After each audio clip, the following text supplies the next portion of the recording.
Hi everyone, welcome to this episode of Slack and Discuss Problem. I'm your host Shawal, and today we are going to talk about general elections. Okay, because by the look of things, the general election should be coming soon. Okay, and you can think of this episode as kind of like an election essentials. All right. So I have been polling agent twice. Okay, in the past elections, and from my point of view, okay, I can give you some insights. Okay, what do I see as a polling agent? So in the morning at the polling center itself. Okay, the candidate themselves or their representative will come to the polling center, inspect the lid of the ballot box. Okay, no problem. Check the inside. Okay, no rigging. Okay, then they will put it together. Then they will stick it together and then tape it up.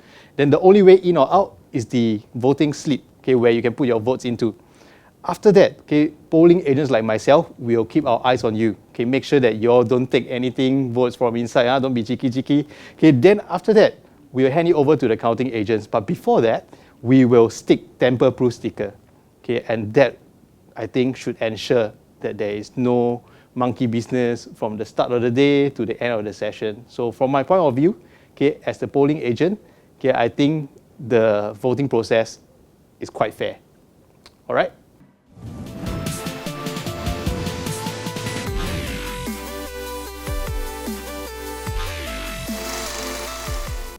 Hi, welcome back. And with us today, okay, is a very special character. Okay, it's a politician.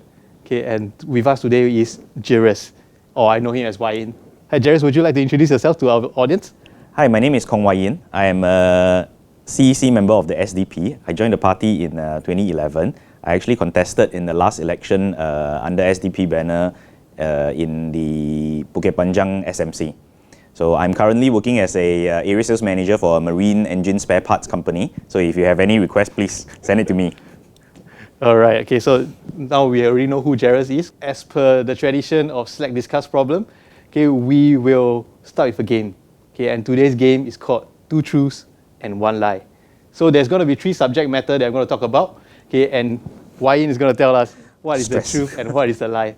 All right. So our first subject, all right, is very close to heart. Okay, I think most Singaporeans know him. His name starts with an L, and you already know KY is coming. Okay, so it is Lee Kuan Yew. Okay, are you very familiar with Lee Kuan Yew? I would say so. All right. So the first statement that I'm going to make about Lee Kuan Yew. Okay, he held the title as the Prime Minister of Singapore for 35 years. That is statement number 1. Okay, statement number 2. He went by the name Harry Lee. Statement number 3, he died at the age of 91 years old on 23rd March 2015. I know he's Harry. I know he passed on in 2015. I'm not too sure about the age though, so I think I have to go with A. Go with A. Okay, the answer is correct. Okay, because for A, right, Lee Kuan Yew did hold the Prime Minister office for a long time, okay, hold his title as Prime Minister, okay, but he held it for 30 years. Okay, according to National Library Board, you know POFMA is in effect now. Okay, according to National Library Board, from 1959 to 1990, for 30 years, okay, he was in the Prime Minister office as our Prime Minister of Singapore. Okay, in comparison, his son, Lee Hsien Loong, was in office 2004 to 2019, 15 years, halfway there. Okay, so the other people in other countries that have more than 30 years are mostly people from the African nations as well as Middle East, right? Okay, so the second subject that we're going to talk about today, okay, also iconic one, this one you confirm know, is the Merlion. Familiar with Merlion? Of course. Very good. Okay, so in Singapore, there is 5 Merlions. Okay, that is recognized. Okay, there are 5 Merlions. They are recognized by Singapore Tourism Board. Okay, that's the first statement. Okay, second statement. One of the Merlions at the Merlion Park got struck by lightning in 2009 and required repair, so it was closed off for a while. That's statement 2. Okay, statement 3. The Merlion is born in 1965. Same birthday as Singapore. I know that the Merlion was struck. It was quite a big news then. 1965. I am not too sure. I think maybe C is the fake one, is the lie. Correct, C is the lie. How many of you know the birthday of Merlion? Nobody know, right? Okay, but Merlion was born conceptualized, okay, in 1964 by Singapore Tourism Board. So it's 1 year older than Singapore. All right. So why I want to talk about Merlion, right, is because do you all know the Merlion is going to get demolished. Okay, unless you live under a rock, then you all don't know, like Patrick like that. Okay, but anyway, the Merlion is going to get demolished, and I think it's already in process. They're going to start. Last day of the operation is 20th October, so they probably already started already by the time you all watch this episode. Okay, press F. Okay, comment in the comments for our Merlion. Okay, so the next subject that I'm going to talk about is also a person that is in Singapore. Okay, so why I think of him, right, later you will see, is because of the Merlion. Okay, but this guy is a former national swimmer and represented Singapore in the Summer Olympics in 1996, and in 2005 swam across the English Channel. Okay, I think I know who that is. yeah, and then he's also the historian at Oxford University. He's also the full-time coordinator of Project Southeast Asia at the University of Oxford. Okay, but most of us know him as the guy that got grilled by K. Shanmugam for 6 hours. Okay, so you all know that guy? Who that guy is? Yes, PJ Tam. Yes, correct. So PJ Tam is the next subject that we're going to talk about. Okay, so I'm going to give same thing, 3 statements. Okay, so the 3 statements I'm going to give. PJ Tam, he graduated from both Harvard and Oxford. That's statement number 1. All right. Number 2, he ate dozens of Krispy Kreme and KFC family meal as preparation for swimming across the English Channel. All right. And then number 3, the third statement, he runs a podcast called The Real History of Singapore. What do you think? I don't think anyone can swim across the English Channel after Krispy Kremes. So, Really, B. B. Okay, the correct answer is actually C. Okay, C is the lie. Okay, he actually ate Krispy Kreme as well as eat KFC family meal. I actually talked to him on Facebook. I double checked with him. Okay, so you all cannot dispute with me. I talked to the source. Okay, so he said yes. Pofma proved. Yeah, so he did eat Krispy Kreme and KFC family meal. Okay, but not in one sitting. That was the key thing that he wanted me to state.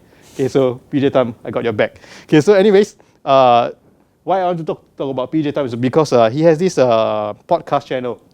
Okay, you can find it at http://thehistoryofsingapore.com. Okay, where you can hear podcasts of him. Okay, each podcast about 20 to 30 minutes, 50 episodes. Okay, you're going to learn a lot about Singapore's history. Okay, or an alternative view of the history. Okay, not the same from your textbook. If you see that it's different from your textbook, right, then you can do some research on the internet. Okay, that's what we are here for. Okay, so with that done, okay, just want to really check with you. Okay, this is very important. All my friends asked me to ask this question. Are our votes really secret, or they can actually track us? I get this question all the time. I think it is very. The main point is that it's very unsettling in the polling booth. Correct. That when you get your ballot paper, what happens is that they call your name.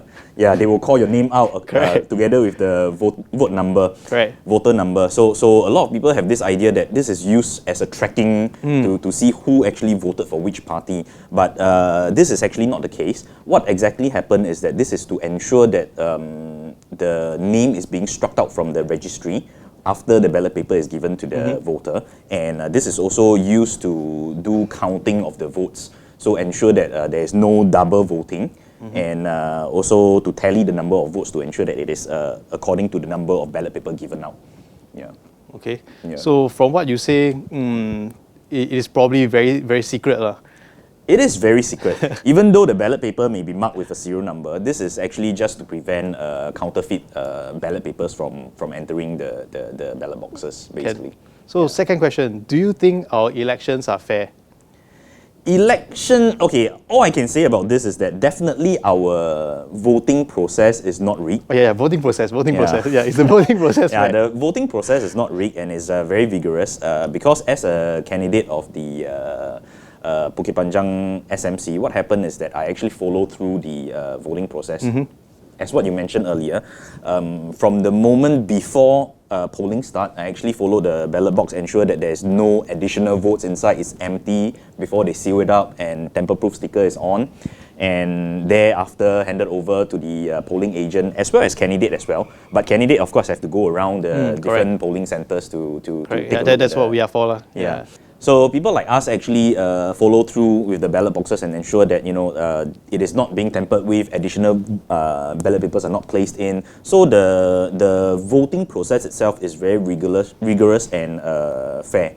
But I cannot say so for the election process though. Okay, so the thing is, for all these ballots, right, I understand that they are put in boxes and then they are sealed away in a vault somewhere. So do we keep this ballots forever, or what do we do with it? Okay, so what happened is that after the counting of the votes, the ballot paper again will be sealed under the supervision of the candidates as well as the counting agents. Correct. And then these ballot papers will be under lock and key in the vote of the Supreme Court. So 6 months after the counting of the votes, the candidates as well as the representative of the political parties are actually invited to witness the destruction of the vote. So the process actually goes, the candidates will actually go to the Supreme Court vote to ensure that the tamper-proof sticker is still there. Intact. It is not being tampered with. And thereafter, we will ensure that the number of boxes is correct and our signature is still on it. And thereafter, we will follow the box to the incinerators. Oh, so incinerate it. Yes, so it will be burnt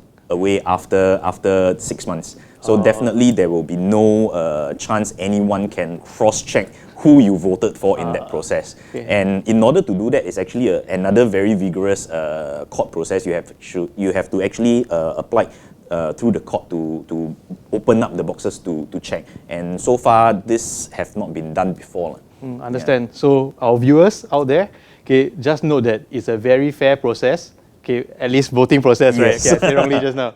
Okay, so at least the voting process is very fair, and your vote is definitely secret. Okay, so just vote where your heart is, because nobody will know. Only you know, I know, and maybe God know. Correct? Okay, so anyways, besides the voting process itself, right? The other thing that really people ask me, my friends all tell me, hey, go and ask the politician why they do this. Okay, is the electoral boundaries. Because I've not moved from my house. Okay, I stay in the same house for don't know how many years. Okay, but I moved GRCs. Okay, so why is it that Serangoon is part of Marine Parade GRC? And note this, southernmost tip of Singapore, Sentosa, right? And the westernmost tip of Singapore, Tuas, right? Under one same GRC. Why? Seriously, you ask me this question, I also cannot tell you why. I think the only person who will know is Lee Hsien Loong. So maybe we should all ask him. You know, it actually bothers me as well. You know, next in Serangoon is actually part of Ang Mo Kio GRC. And Hougang Stadium is in also Ang Mo Kio GRC. So nobody really knows why. So please write into your MPs, visit your MP, ask them why. Okay, you heard it here first also. Okay, so for those of the people wondering the same thing as I am, or as my friends are wondering, okay, please go to your MP, ask them how come, why the line draw like that. Okay, because only what's the place called again? EBRC. EBRC. Okay, election boundary something. Okay, Electoral Boundary Review Committee. What is he professional? This is politician. Okay, this is common man. Okay, so. In any case, I think for this episode, we are also going to ask our fellow Singaporeans, okay, some of these questions and then see whether they will fare well or not. Will they be like me or will they be like pro, like him? Okay, so let us head out to talk to our fellow Singaporeans. Let's head out now. Hi, I'm Stanley, a colleague of Wai Yeen. Today we are filming live at Marsiling Market down in Marsiling Lane. We're going to interview residents and find out exactly how much they know about election essentials. The question is, do you think your vote is a secret? You mentioned that. Yeah, I don't think so but then I'm not too sure also because I'm not a voter. Oh, okay. Not legal age. Yeah. No problem. So, in that case, what do you think happens to your vote or to the ballots after the elections? I think they will just count the votes and tally the results. So, next question is, do you know what is the electoral boundary? No. Yeah. First question is, do you think that your vote is a secret? Yes. You think that it's a secret? Okay. So what do you think happens to your votes and the ballots after the elections? I'm not sure about that. Not sure. Okay, no problem. What do you think happens to your vote after the election?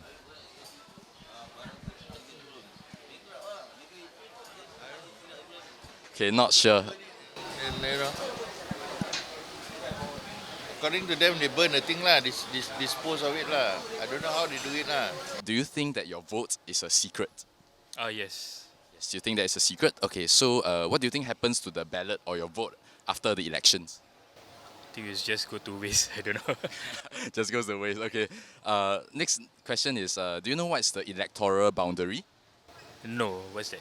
Okay, the electoral boundary is the boundary they draw around the GRCs, SMCs every election to decide whether it's a 5-man seat, 4-man seat, or SMC. So, who do you think decides how the boundary is drawn? I think it's the government. Do you think that your vote is secret? I mean, I would say yes. In some ways, the government is actually maintaining. I mean, at the end of the day, I felt that our votes are actually anonymous. All right, and we are back to the studio. Okay, so as you can see, okay, Singaporeans, some of them are like me, some of them are like him. Okay, we don't discriminate. Okay, if you're dum-dums like me, you're totally fine. Okay, so with that, I think we have come to the end of our episode. Okay, is there any last things that you want to talk to our viewer about before we go? I think the gist of it is that your vote is secret. So do vote according to your heart, okay? And we can ensure that the vote is secret, and hopefully we can make some changes so that everybody's life will be better. All right, okay, thank you, Gerous, for coming. Okay, I think that will be the end of our episode. If you like the episode, hit the like button. Okay, if you don't like it, do the other thing. Otherwise, right, please go down to our comment section, leave us comments to let us know what we should do in our next episode. Okay, the subjects, or maybe you all want us to invite certain people to come on the show. Okay, like a politician like Wai Yeen. Okay, so other than that, okay, thank you for watching Slack and Discuss Problem. And this is Shawal out. Goodbye.